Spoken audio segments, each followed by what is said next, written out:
बिस्मिल्लाहिर्रहमानिर्रहीम। अस्सलाम वालेकुम viewers, welcome back to my channel Chef Brain. Chef Brain में आज मैं आप लोगों के साथ बहुत ही मज़ेदार रेसिपी कढ़ाई गोश्त की रेसिपी शेयर करने वाली हूँ, जो कि इतना लज़ीज़ खुशबूदार बनता है कि आपके मेहमान जो हैं अगर ये खाएंगे तो उनका दिल बाग बाग हो जाएगा और उसके वो आपसे रेसिपी ज़रूर इसकी पूछेंगे। रेसिपी इसको बनाने के बहुत से तरीके होते हैं। बाद लोग इसको जो है थोड़ा-सा उनसे अच्छा नहीं बनता है, तो उनकी ग्रेवी जो होती है वो स्मूथ नहीं बनती।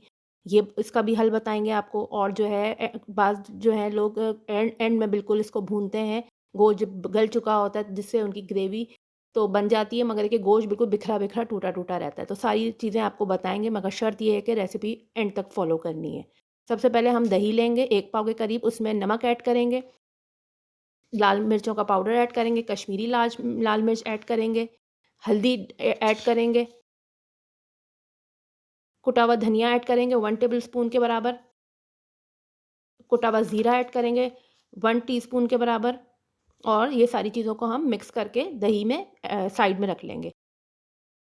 पैन लेंगे, उसमें हम ऑयल डालेंगे तकरीबन 3/4 कप से लेकर 1 कप तक आप लोग ऑयल ले सकते हैं। उसके बाद हम इसके अंदर 3 बड़े साइज़ की प्याज़ स्लाइस करके वो ऐड कर देंगे।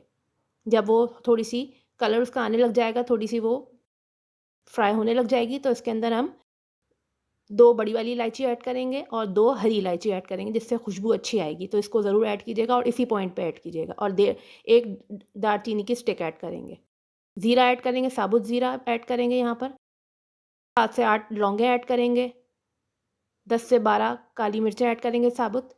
और इसको भी हम प्याज़ के साथ फ्राई करते रहेंगे ताकि इसकी खुशबू आ जाए। अब इस पॉइंट पे हम टमाटर ऐड करेंगे। 4 बड़े साइज़ के टमाटरों को हमने स्लाइस काट लिया है, वो ऐड कर देंगे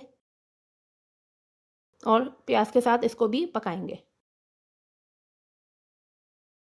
थोड़ा-सा ढक देंगे तकरीबन 3 से 4 मिनट, ताकि जो है टमाटर हमारे नरम हो जाएँ।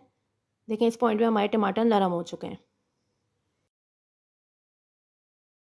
थोड़ा-सा मैश कर लेंगे अपने स्पून से और तकरीबन हम गोश्त ऐड करेंगे। मैंने बीफ का लिया है, आप मटन भी ले सकते हैं, चिकन भी ऐड ले सकते हैं। 1 केजी के बगैर ये विद बोन है, हड्डी वाला गोश्त है।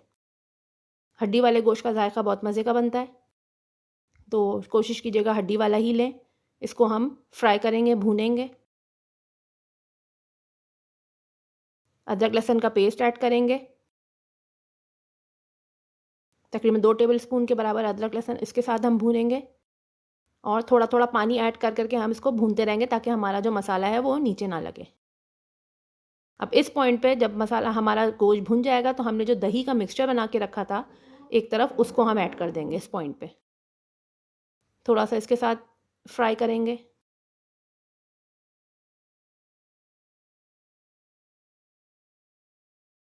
तकरीबन 1.5 से 2 कप के करीब हम पानी ऐड कर देंगे। पानी आप लोग अपने हिसाब से देख लीजिएगा, आपके गोश्त के ऊपर है। गोश्त आपका जल्दी गल जाता है तो कम पानी ऐड कीजिएगा। मैंने तकरीबन 2 कप भर के लिया था पानी। अब देखें मेरा गोश्त यहाँ पर गल गया है और ये साथ-साथ भुनता भी जा रहा है। देखें ग्रेवी कितनी स्मूथ बनी है। टमाटरों को कोशिश कीजिएगा पहले इसको सॉफ्ट कर लें, उसके बाद इसके अंदर गोश्त डालिएगा। अब इस पॉइंट पे हम थोड़े से जूलियन कट अदरक डाल देंगे, हरी मिर्चा डाल देंगे और 2 से 3 मिनट के लिए ढक देंगे, ताकि उसकी खुशबू उसके अंदर आ जाए। अब देखें हमारा मज़ेदार भुना हुआ गोश्त रेडी है। इसको आप चपाती, नान, कुलचे जिसके साथ भी आप लोग को मज़े की लगे, आप इसके साथ एंजॉय कर सकते हैं।